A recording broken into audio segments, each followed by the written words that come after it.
Anda bisa bayangkan imamnya ketua KPU. Imamnya ketua KPU, coba bayangkan. Coba gue bayangin dulu ya. Sifat-sifat kebidatangan yang Oke guys, assalamualaikum warahmatullahi wabarakatuh. Kembali lagi bersama Marebi. Oke guys, yang belum subscribe channel ini silahkan di subscribe dulu guys, biar tidak hilang guys silaturahmi di antara kita guys ya. Jangan lupa juga di like, nanti di komentari juga guys ya, dan tolong didukung channel ini guys agar lebih berkembang lebih baik kayak gitu. Oke guys, terima kasih guys.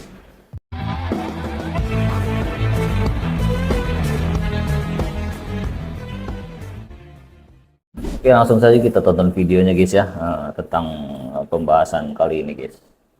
Langsung saja guys.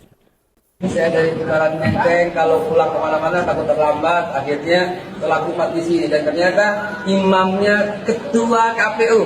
Bayangkan itu, Anda bisa bayangkan imamnya ketua KPU dan memimpin doa buat kita semua.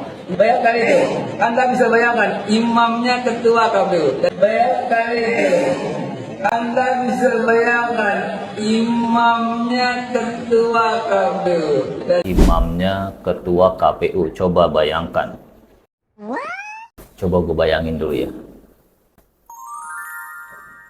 sifat-sifat kebidatangan yang terdapat dalam jiwa manusia harus dikorbankan dan disembelih.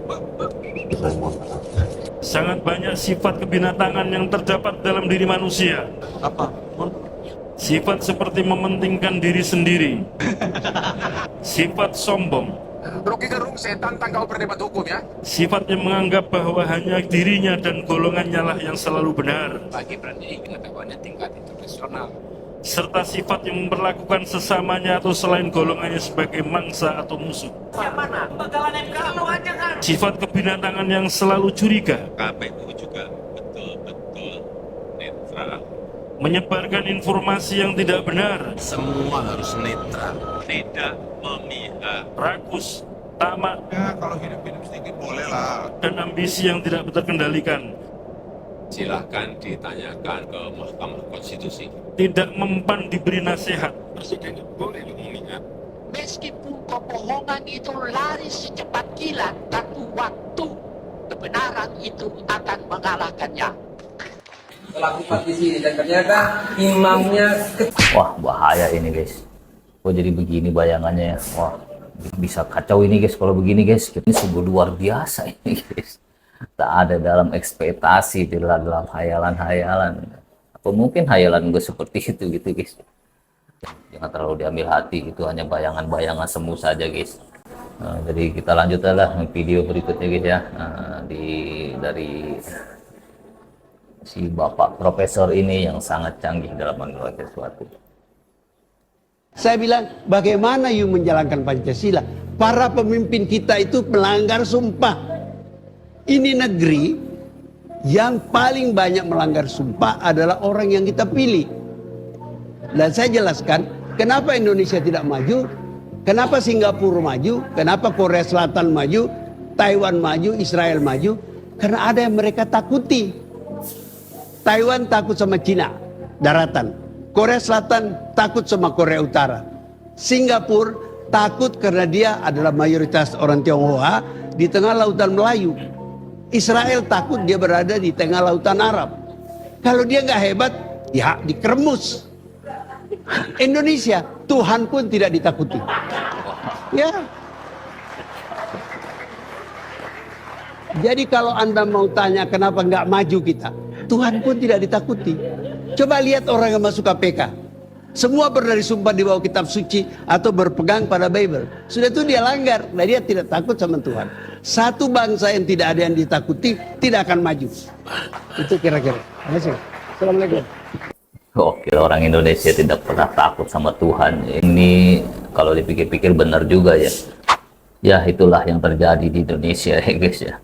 Sepertinya sangat benar sekali kejadian itu terjadi di negara kita tercinta ini ya. Kenapa negara ini tidak maju-maju? Kenapa rakyat Indonesia tidak pernah menikmati apa yang dipunyai oleh negara kita ini, guys? Negara ini sangat kaya, kekayaan alamnya, kekayaan lautnya, bahkan udaranya pun sangat kaya ya. Tapi kenapa rakyat Indonesia ini tidak pernah menikmati itu semua ya? Kita merasa miris ya. Ini kan tanah-tanah kita ya. Kita lahir di tanah ini, kita mencintai tanah ini, tapi kita tidak pernah menikmati apa yang dihasilkan dari tanah ini ya, atau apa yang salah, guys. Karena memang sejatinya mungkin garis besarnya ya, ketika orang Indonesia mungkin diperspektifkan seperti itu ya, karena mereka itu hanya mementingkan pribadi masing-masing. Ini sih kemungkinan keseluruhan masyarakat Indonesia ya. Sepertinya kalau memang kita dikasih kesempatan untuk menjabat atau memegang kekuasaan, pasti akan melakukan hal yang sama dengan pejabat-pejabat saat ini ya. Kita nggak bermunafik ya, guys ya. Itu sih pandangan gue ya. Hanya sedikit orang-orang Indonesia yang berpikiran baik dan berpikiran secara rasional, apalagi seorang pemimpin ya, yang berpikiran ingin mensejahterakan masyarakat atau rakyatnya ya. Ya seperti itulah Indonesia ya. Kita kaya, kita mempunyai harta yang melimpah, tapi kita tidak makmur, guys.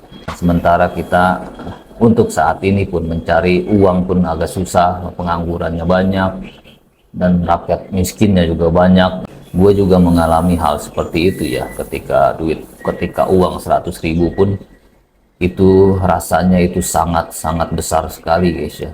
Ketika memegang uang 100.000 lah ibaratnya seperti itu ya, terus ditambah lagi dengan judi online, dengan pinjaman online yang pinjol yang sekarang masih marak ya, dan banyak masyarakat yang terjerat dengan keadaan itu ya, dikarenakan memang kebutuhan kita makin tinggi, apa-apa makin mahal, dan kita tidak bisa, dan penghasilan kita sehari-hari tidak bisa menjangkau itu ya. Salah satunya adalah kita harus mengandalkan pinjaman online itu, guys ya.